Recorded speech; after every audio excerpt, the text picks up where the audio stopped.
The moment I saw our childhood home, my eyes felt like galaxies, each containing the swirling glow of endless memories. The siding looked like driftwood remnants after a bonfire, and I could almost smell the smoky char of pine in the air. It's strange how the past can cling to you, sometimes feeling more vivid and tangible than the world right in front of you. Jesus, it feels like just yesterday. My hand trembled as I placed it over my heart, trying to calm my breathing. Perry, my brother, pulled me into a tight embrace.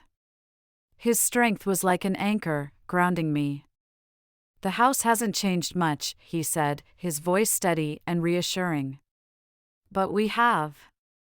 His certainty made me wonder, have I really changed? Between the two of us, Perry was as solid and stoic as a mountain range. It was a good thing, too, because I was like the wind, flighty and unpredictable. Over the years, Perry had learned to weather even my fiercest storms. As his older sister, by a mere 4 minutes, I always wished I could have been his protector rather than the other way around. Yet, the demon burning inside me wore a crooked grin, knowing Perry would never leave me, especially now that I was sober. I hadn't touched a drink in precisely 730 days, but the fear that I might relapse lingered between us, unspoken. After losing our parents in the fire, my mother didn't extinguish her 2 a.m. cigarette properly, and, well, the rest is history. Perry and I only had each other.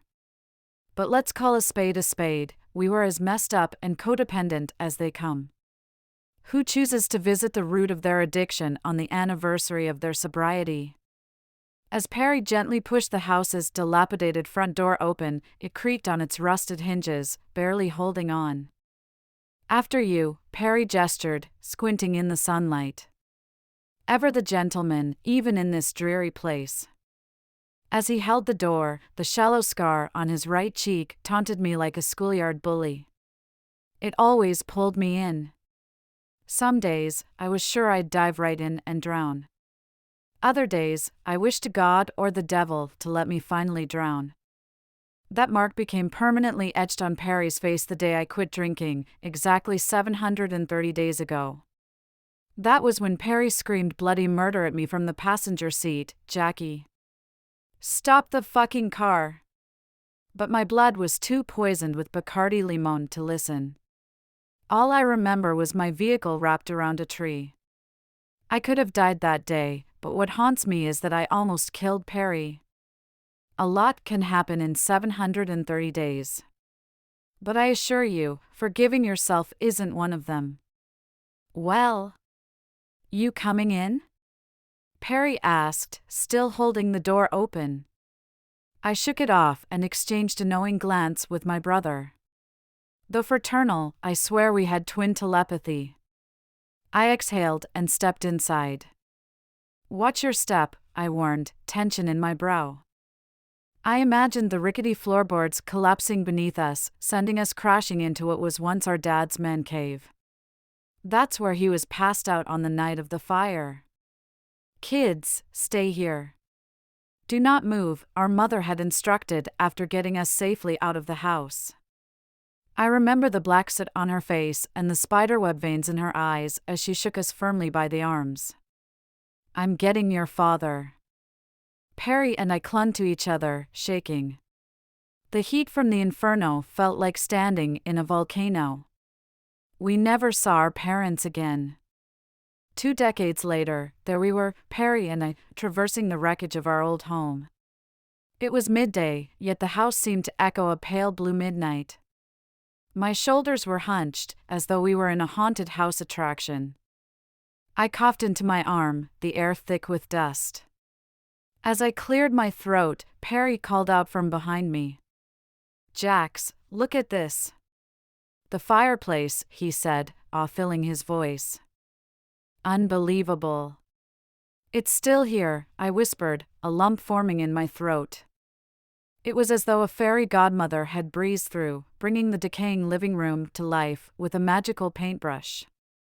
Like in Titanic, when they showed the sunken ship transformed into its former glory as it sailed the Atlantic. We made our way to the fireplace and sat cross-legged on the floor. This was our favorite spot, remember? I avoided his gaze, overwhelmed by memories. Yeah, Perry murmured, his eyes soft with nostalgia. For a moment, the taste of crispy, fire-roasted marshmallows overcame the mildew stench. Remember our S'mores nights? I asked. Duh. What about our fireplace movie nights? Perry continued, mimicking my childhood voice, but Mom, I want to watch Beauty and the Beast. Perry always picks the movie. I punched him in the arm. First, I never sounded like that. Second, so what? I knew what I wanted. Perry's mouth curled into a smile. He had this sincere sparkle, as if a storm cloud of confetti followed him wherever he went. You really did, kiddo. My chest felt heavy. How could Perry love me after everything I'd done? The relationships I'd ruined, the jobs I'd lost? The relationships of his I'd wrecked? How could he still choose me when I had so often chosen a bottle of Jack Daniels over him? How could Perry still love me after I almost killed him? Perry's gaze widened. Hey. Remember the hot drinks Mom used to make? He paused, searching for the term. Apple, something? Apple SSSHHH. I snapped my fingers. Apple Schnapple. Yes. Looking back, it was basically hot apple cider, but it was so good. And it truly was. Our laughter echoed through the abandoned asylum we once called home. Perry leaned back, supporting himself with his hands. I loved our fireplace hangs, especially our movie nights. But nothing beats the movies up in the projector room. I tilted my head. We never had a projector room. Perry playfully waved me off. No. Perry. I would remember a projector room. Our movie nights were our favorite. You just said it. The house fell silent as Perry leaned in. Memories are tricky, aren't they? The subtle shift in his tone made my skin crawl. Perry was always wistful, but this felt different, almost clinical. We often remember things in ways that are easier to digest. I was fidgety. Geez, Perry. You sound like Dr. Lasco. He seemed to enjoy my little joke. Dr. Lasco had been my therapist since the accident. He wouldn't have approved of this self-imposed exposure therapy of visiting the house. Perry snapped out of his therapist moment and returned to his sparkly, confetti-filled self. As he scanned the mantel above the fireplace, a sickening uneasiness swept over me. Imagine you had actually killed him. Man, I can still picture all our family photos up there. Perry's childlike wonder destroyed me. My face flushed as tears welled up. How pathetic and infuriating that, after everything I'd done, I still saw myself as the victim. Hey! He took my hand. Oh, Perry, I threw myself into him. I'm so sorry. My brother held me with his usual care, which I didn't deserve. Jax, it's okay. I'm still here. We're both still here. As I rested my chin on my brother's shoulder, I gazed at the remains of the house. Something felt off, beyond the general unsettling vibe. I furrowed my brow. Wasn't the kitchen doorway on the other side of the living room? I felt Perry shrug. I don't think so. I stared at the misplaced doorway, trying to pull a memory toward me. That's when I saw them in the kitchen, the translucent figures of Mom and Dad. Mom was preparing our apple schnapples, pacing while Dad sat motionless at the table, face down on its mahogany surface. His glass of apple schnapple was empty, as was the bottle of Jim Beam beside it. Mom floated into the living room, warm drinks in hand and a cigarette in her mouth. Kids, your father's not feeling well. Let's have our apple schnapples in here. Oh my God. The bruise on her face.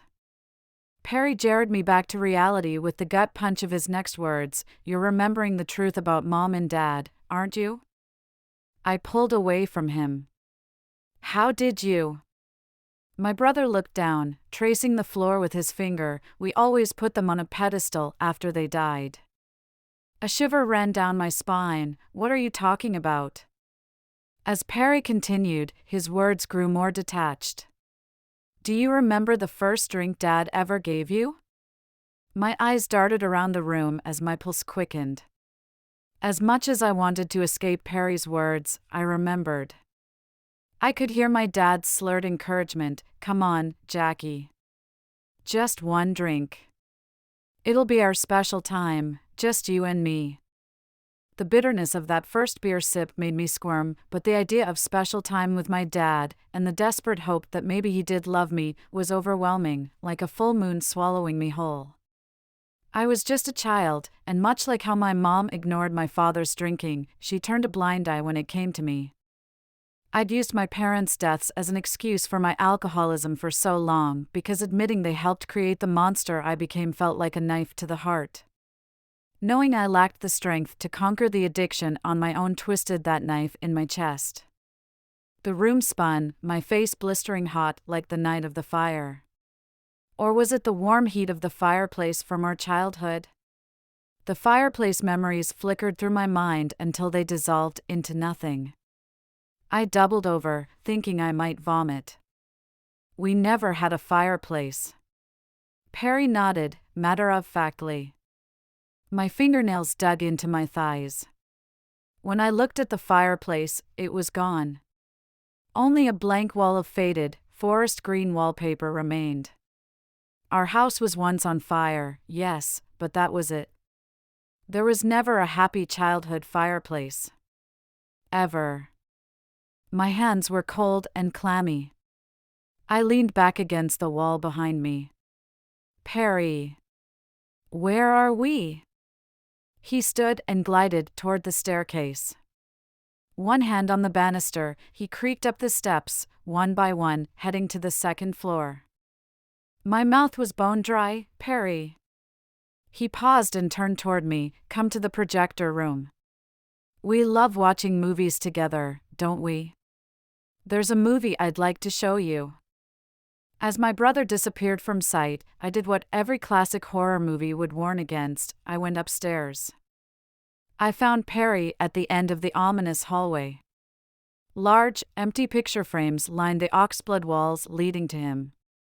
Through the doorway where Perry stood, particles danced in the projector's cone-shaped light. The telltale whirring of a film reel was the only sound in the suffocating silence of this house I no longer recognized. Half of Perry's face, the one with the scar, was perfectly illuminated, as though he wore the mask from the Phantom of the Opera. I think you're ready to see how this movie ends, Jackie. This is the most progress you've made since we started coming here. I gripped my thumbs tightly in my palms. Perry, you're freaking me out. My knees buckled as Perry's face glitched like static on a TV.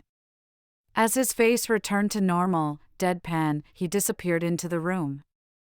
I followed, running on nothing but fumes. Clutching the doorway, my mouth fell agape. Perry was gone. I rushed to the room's center. I searched frantically for my brother, shielding my eyes with my hand from the projector's light. That's when, from behind me, I heard 5 words that made my blood run cold. Jackie. Stop the fucking car. I was convulsing yet paralyzed. Moving as slowly as molasses, I turned toward my worst nightmare, displayed on 35mm film. On the projector screen were Perry and me in my car, exactly 730 days ago, the day I nearly killed. Oh my God. My head pounded as fragmented memories surged. The reality of what happened began to crystallize, unrelenting. My joints ached, and my stomach churned. Clamping a hand over my mouth to stifle a scream, I stumbled down the hallway as it caved in on itself. The picture frames were sucked into the walls. The floorboards cracked into distorted peaks and valleys. Wooden beams swung down like pendulums. I spat out the chalky grit of disintegrating drywall, turning the hallway into a winter squall. Panting heavily, I stopped at the stained glass window. My body trembled with familiar dread. Each time I faced this, I wondered if this fall would finally end it all. Maybe it'd be better if it did. Holding my breath, I hurled myself through the glass, my hands clawing the air for dear life. Free-falling 2 stories felt like an eternity as I watched the memory of our childhood home crumble before my eyes. But when my body hit the ground, I gasped. The cold air of the hospital room shocked my lungs. I sat up, ripping the suction cups from my face and body. My gown clung to me, soaked with sweat. Medical equipment beeped like a metronome. Dr. Lasko, my therapist since the accident, sat across the stark white room, sighing as he rubbed his forehead. He, too, was connected to a tangle of suction cups and wires. He looked a little worn under the fluorescent lights. Ever since I was hospitalized and later incarcerated, Dr. Lasko had been helping me confront the memories too painful to face. He had appeared in the simulations as my brother Perry, the love of my life who died in the car crash 730 days ago. Disoriented, I blinked rapidly, the vivid memory contrasting sharply with the sterile, geometric ceiling tiles above me. I don't ever want to do that again. My words were venomous. Jackie, Dr. Lasko started. Don't start, I pulled up 4 fingers for air quotes. Jackie, don't give up. This was the closest you've ever come to facing the truth. As the adrenaline and cortisol left my body, I collapsed onto my pillow, depleted. Quiet rivers flowed down my cheeks. Removing his own suction cups, Dr. Lasko approached my bedside and sat down, treading lightly. Jackie, I know this is hard, but you did an incredible job today. If we continue making progress, there's a real chance you'll gain your freedom sooner. I looked at the well-meaning doctor, but all I saw was Perry. Multicolored confetti fell softly around him like the first snow of November. His face was the sun. His eyes reflected the world back to me. Perry. With a weak grip, I took Dr. Lasko's hand. My vocal cords felt like sandpaper. I'll leave this place one day, Doc. A single tear dripped from my chin onto my collarbone. But I'm not sure if I'll ever be free.